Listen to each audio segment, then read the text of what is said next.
You want to come say hi? Say hello, Aria. She's like, literally, don't touch me. Fair enough, Aria. All right, it's already time for April wrap up. I read quite a few great books this month. Actually, I had a really solid reading month, so I'm excited to jump into everything that I read today. And yeah, let's just go ahead and jump right on in. So first up of the month, I read Revengeful Gods by Elliot Rose. So this one is a why choose, captor-captive, secret society, enemies to lovers, revenge kind of romance a little bit. So our heroine in this one, what was her name? It was something kind of random. Once again, sorry, I didn't jot down the names. I didn't prepare as well for today, but it's been a busy week. Foxglove. And I was like, that's a choice. Anyway, so Foxglove is our heroine, and she has been on the run, or she ran away from her previous life because she was raised in a secret society. And when she got older, she found out that her dad was like the leader of this society and did a lot of really shady things. You know, it was a very bad person, and she was like, I cannot be involved in any of this. And also her mom was like, I can't have you near any of this. So she like kind of got her out of it. And now she's living her life. She's kind of created a life for herself. She has a tattoo shop, some friends, you know, whatever. That is until one night a man comes into her tattoo shop. He ends up asking her out on a date. She ends up going on said date. And at the end of said date, he ends up kidnapping her. And when she wakes up, she is in this mysterious house in this forest with these three men. And these three men are all a part of the society. However, they are trying to take it down from the inside, and they are going to use Foxglove in order to do that because they know that she is the heir to like this whole kind of establishment. And obviously she doesn't want to be there. She doesn't want any part of it. She never wanted anything to do with her dad. She never wants anything that is like hers by birthright. And she definitely doesn't want anything to do with these guys. However, she can't help but also being attracted to them while she is kidnapped with them, and it ends up being her romance with all of them. Let me tell you, the spice was spicing in this one. The secret society stuff was fun. It was a little dark. I really liked the guys' dynamics all with each other. Honestly, that was maybe my favorite part, was like they truly have like a found family aspect, and then she just kind of like comes into the mix. Our heroine is definitely not like a doormat either, which is fun. So yeah, I really enjoyed this. If you want something that's like a little dark, but not like too dark, it was a great time. I really enjoyed it, honestly. Next up, I read arguably, okay, my bangs are bothering me. They're like in this weird grow out stage again, and I don't know what to quite do with them. This side's all right, but it's this side, or else like they just don't match. Like this side's either too much or this side's not enough. Anyways, whatever. Okay, I read arguably my favorite book. Actually, not even arguably, this was my favorite book of the month, and that is King of Pride by Anna Huang. Finally, guys, I don't know how many TBRs I put this book on. I have been very behind on the Kings of Sin series for a while. I read God of Wrath as soon as it came out, or King of Wrath, but then I was out of it for a while until I took this book on vacation and I finally read it, and oh my gosh, it was so good. So this one follows Kai and Isabella, and this is the second book in the Kings of Sin series. They're all interconnected standalone, so you could go ahead and jump into this one without having to read book one. But basically all of them are billionaire romances surrounding this club, the Valhalla Club. I don't really know how to pronounce it. But anyway, so Kai is a member there, and his mother is the head of like all of their fortune, CEOs, whatever, some sort of like rich company. And she is getting ready to retire and step down, so he is now in the running to become the next CEO, but he's not just a shoo-in just because he's blood within the company, and he's really trying to maintain everything that he can in order to get this position. And Isabella is a bartender at Valhalla, at the club, whatever, and she sees Kai, and they kind of like have a bit of like, not like a banter necessarily, but they just kind of like go back and forth a little bit. There's definitely some attraction there, but there's like a clear no fraternization policy between workers and members, and Isabella is like, I can't lose this job. And she's just kind of struggling in her life a little bit. She has a lot of successful people in her family, and she, you know, she's a bartender now. She doesn't really quite know what she wants to do. She really wants to write a book, but she's just struggling with that. And she's always kind of struggled with just feeling like she doesn't really live up to the expectations of her, and like that she's falling behind in life, whatever. And Kai sees her kind of flailing a little bit, but there's a part of her, because he's so like high strung and like needing to be perfect, then seeing her kind of just like live freely and like a little more vibrantly, that like really kind of draws him into her. This was just so good. I could not get over the chemistry that these two had with each other. Is this the most like fast-paced or like plot-filled book? No, but I truly didn't care because I was so invested in these characters as individuals and together and what they each kind of brought out with each other. Kai was so sweet, and he is, you know, he's one of those quiet ones that, you know, surprises you in the best kind of ways. I was just completely obsessed with the two of them. Literally couldn't put it down. One of my favorites by Anna Huang. It's so far my favorite in the Kings of Sin series. Oh no, I just really think you gotta read this one. I feel like I heard so many people be like, it's boring, whatever, back when it came out. And no, I would have to respectfully disagree with that assessment. That book was incredible. Next up then, I read, because I was like, I'm on a roll here, I jumped right into King of Greed, which is book 3. And this one follows Alessandra and Dom, right? Dominic. So this is a marriage in trouble romance. So you've seen them as side characters if you read the first 2. Just a little bit, you more see Alessandra just like how her husband's never with her, how he's never around, how she's always going to things by herself, you know, whatever. So you just know that there's like some trouble in paradise there. And this book immediately starts off with him forgetting about their like 10-year anniversary of them being together, and she decides to leave. And Dominic, he's just very dedicated to his work. He's in the stock market. Like he's like something of Wall Street. Oh, the king of Wall Street. And he has pretty much come from nothing. So that has really driven him to be able to say to everyone, like, I proved you wrong. Look at what I've done. Look at what look at what I've made for myself out of nothing when all of you doubted me and no one wanted to help me, and I've had to overcome all this. And that's why he's like so obsessed with work, is because he just wants and wants and wants to be able to prove to everyone that he did it. I mean, obviously, King of Greed, never enough. And Alessandra has been with there from the beginning. She was actually his tutor back in college, so this is told in present timeline, but you do see flashbacks of them kind of at the beginning of their relationship. Her walking away is his wake-up call, and he is going to do everything he can to get her back, but she is pretty resolved that they need to be done, that there's no reason for them, like there's nothing left for her to fight for. She's tried for years and years, and she's done, but he is not. And I will say I loved this one as well. King of Pride is still my favorite, but I blew through this book. Let me tell you, I was reading it on vacation. I think I literally read it in like less than a day. It was so quick. It was very fast paced. I couldn't put it down. I really, really liked the two of them. I don't really have anything else to say. I really, really enjoyed this one a lot. And I'd say so far, this is number 1, this is number 2, and then King of Wrath would be my 3rd favorite. Although I think King of Sloth is coming for number 1. Oh, then let me grab this one. I actually finished the audiobook on this one. This was a reread. So Twisted Cravings by Cora Riley. So I have actually been listening to this audiobook. I want to say I probably was listening to it over like the course of 2 months. So here's the thing. I've been doing a lot of rereads on audio this year, and the Kimura Chronicles is one of my all-time favorite series. Like I love Cora Riley's Mafia books with my entire heart and soul. But the first time around when I read this book years ago when it came out, I did not love it. And I was interested on the reread to see if I would feel differently about it this time. Like if I would maybe like it more, if my feelings would be the same, whatever. And I have to say, I think my feelings about it are pretty much the same. So this one follows Adamo and Dinara. So Adamo is the youngest brother of the Falcone clan out in Las Vegas, the Las Vegas Mafia. And I would say, I mean, I think you could technically read this as a standalone. I wouldn't advise that. I think you want to read the beginning of the series because there's a lot of things from Adamo's character that you're just kind of like supposed to know, I think, between like his past struggles with his brother and his mom and just dealing with the mafia. And he just like, oh, he was a character that I was so excited for because the build up to him was just great. But anyways, he doesn't really want to be a part of the mafia life itself. He just wants to like race his cars out in the desert. So he does a lot of like the car races that the mafia puts on. At one of these races, he ends up meeting Dinara, who is the daughter of the Russian mob boss out in Chicago. And she's not really supposed to be there. And immediately he's kind of like, what are you doing here? But she has her own motives for being there. And she kind of has her own motives for getting close to Adamo. For things on for all, I don't really want to give anything away because honestly, I forgot actually quite a bit of Dinara's backstory for this one.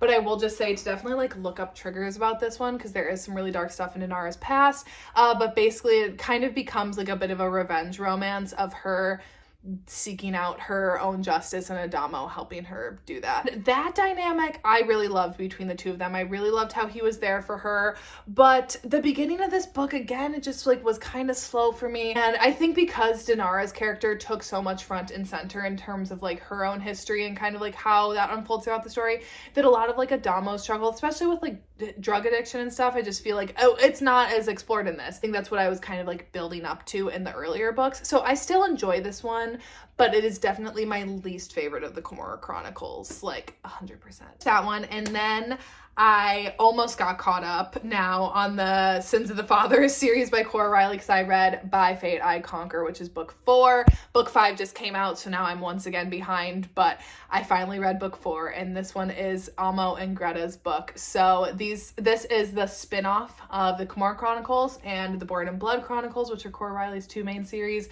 I mean, you could jump into these. Once again, though, I suggest, like, obviously it's going to be better getting the full lay of the land of the parents' books, but you could just go ahead and jump in if you want in this one. But this one follows Luca and Arya's son out in New York, and Remo and Serafina's daughter out in Las Vegas. So Amo is going to be capo. He's going to take up after his dad in New York and Las Vegas, have like a tentative peaceful arrangement between them, but tensions are really running high over the years because Amo and Nevio from Las Vegas hate each other, and they're like the sons who will eventually take over their father's positions, and they like hate each other. So war is like on the brink here, and Amo goes out to New York with his dad to kind of like help do some peaceful negotiations, whatever, and it's there that then he sees Greta, and Greta is the daughter of the capo of New York and the twin of the one who hates Amo, and she's been very sheltered in her life. Like, obviously she's grown up in a mafia family with very ruthless men, but she has only ever seen like kind of the good sides of them until there was an incident when she was younger, and she kind of realized like the men that she's surrounded by. But I think it's said that she's like, I was raised by monsters and like I'm not afraid of them. Her and Amo end up getting trapped together in a room, and they just kind of like get to talking a little bit, and it does end up being their romance. I don't really know how to feel about this book still. I don't really even know what to say about it to still like explain it, because I don't even feel like I just explained the plot well of it. Because here's the thing. So obviously like their families are feuding, and like Greta's twin brother hates Amo, right? But they instantly just kind of have like a bit of an insta love attraction to each other. But Amo does end up in an arranged marriage with someone else back in New York because of his own mistakes. I don't know how to talk about this without spoiling it. I still don't know how to feel about this book. That is what I will say. I was so looking forward to it because these are my two of my favorite couples, Remo and Serafina, Luca and Arya. And I feel like the buildup for this is so good. I feel like this could have been the arranged marriage book like of the century, but it doesn't go that direction at all. And I don't know. I genuinely don't know how to talk about my full thoughts without like spoiling things, and I don't want to like spoil things and give it away. I don't know. I guess I will just say I flew through it. I couldn't put it down, but then it was more like in the aftermath I was kind of like, I don't know how I feel about how this all went. I still love this universe. I love these characters. I love these families, but I still am just torn on how I feel about it. Some days I wake up and I'm like, I loved it. And other days I wake up and I'm like, I don't know about that. So I will say though, there is no, at least in the Kindle book, let me see, is there? Okay, so in the paperback book, the trigger warning page is at the front. In the Kindle book, the trigger warning page is at the back. And I will say there is a trigger warning for animal abuse in here that I did not know. And I was like, why the fuck was there not a trigger warning for that? Clearly in the paperback there wasn't. Obviously in the ebook there was, but it wasn't until the end of the book. Like, why would I jump to the end of the book for that? And I will say that there is some animal abuse in here that, I mean, Greta loves animals, so like she takes them in and stuff, but it's like the things before, I had to skip certain parts, I will just say that. Next up, I read a hockey romance. I read Shutout by Avery Keelan. So this is the second book in, does this have is it Rules of the Game? I have Offside over here. So Shutout is a brother's best friend, roommates, forced proximity hockey romance. So in this one, our heroine, she ends up moving in with her brother and his 2 roommates in college because she ends up transferring schools because their mother is sick and she wants to be back and closer to her. And her brother is the hero from Offside, so you do see them quite a bit, and like him and his girlfriend making an appearance, which I really like. I love when you get to see the crossover, but you could just jump into Shutout without reading Offside. You're not really missing anything. And our heroine, she's just kind of like this ball of sunshine a little. Seriously? Yeah. Yeah, I know that door is closed right now. I like can't have closed doors in this household. The cats do not like it. So our hero in this one, he is the goalie on the hockey team, and he kind of like eats, sleeps, breathes hockey. His dad is his agent, and he is signed for after he is done with school, but he's kind of worried about like staying on top of his game and like if the team is still going to want him by the time that he's graduated. But then when his roommate's sister shows up to move in, he's like, oh my gosh, I know who that is. And she's like, oh my gosh, I know who that is. And they had actually hooked up at a Halloween party like a year ago, the previous year. And neither of them have been able to stop thinking about it since, but they obviously have not explored that any further. And then when they show up, they're like, okay, we can't really like do this because, you know, we're roommates now. My brother is your best friend. My best friend is your brother. Like, we shouldn't cross that line. But obviously then when they're there and around each other, they can't help it. I really enjoyed this one. I will say, I think I still liked Offside maybe like a hair and a half more, but I did really enjoy the connection between these two. The way that our hero is really there for our heroine. This may look like light and fluffy, but I will say it does deal with some pretty serious things with our heroine's mom being sick and then her also finding out some pretty devastating things. So, and he was just really, really there for her. So I will say definitely, like, I guess look up the trigger warnings for this one. I personally enjoyed that because I thought that it really just like deepened their connection and like just really showed how much he cared for her. I really enjoyed it, and I'm just forever and always in my hockey mood. Okay, down to our last three. Treading Water by B. Subjakin. I don't know if I'm pronouncing that correctly, but this is a novella. It's a coach athlete novella, and it is water polo. I have never read a water polo book before. I don't think I've ever even watched water polo in my life, so that was really fun. I actually really enjoyed like the sports aspect of this novella. But our heroine, she is an extremely talented water polo player, and she has dreams of going to the Olympics, and she ends up getting a scholarship to this university to play on their team.